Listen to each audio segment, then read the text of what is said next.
तर प्रचाराच्या आजच्या शेवटच्या दिवशी सुद्धा बच्चू कडू आणि रवी राणा यांच्यामधला कलगीतुरा सुरूच होता. पाहूयात.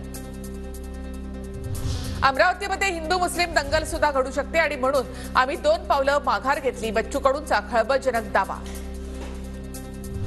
तर मी सर्वांना शांतता राखायला सांगतो, मी काय दंगल घडवणार, रवी राणांचा बच्चू कडूंना सवाल.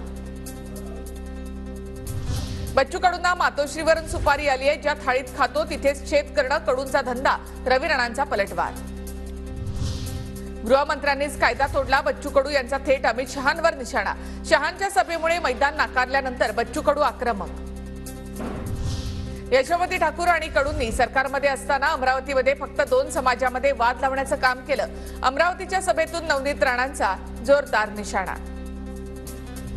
तर नवनीत राणांना उमेदवारी देऊन भविष्यात भाजपला देखील पश्चाताप होईल. बच्चू कडूंच्या पत्नी नैना कडूंचा नवनीत राणांवर पलटवार.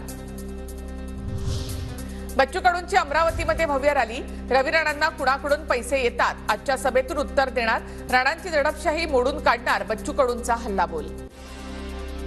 समोर ये आणि संपत्ती कशातून उभी केली ते दाखव, बच्चू कडूंचं राणांना उत्तर. तर पब मालकांसोबत रवी राणांची भागीदारी असल्याचा बच्चू कडूंचा दावा. माझी संपत्ती कडूंपेक्षा जास्त असेल तर मी राजकारण सोडतो, बच्चू कडूंच्या विरोधातील 50 भ्रष्टाचार प्रकरणं सिद्ध करणार, रवी राणांची भूमिका.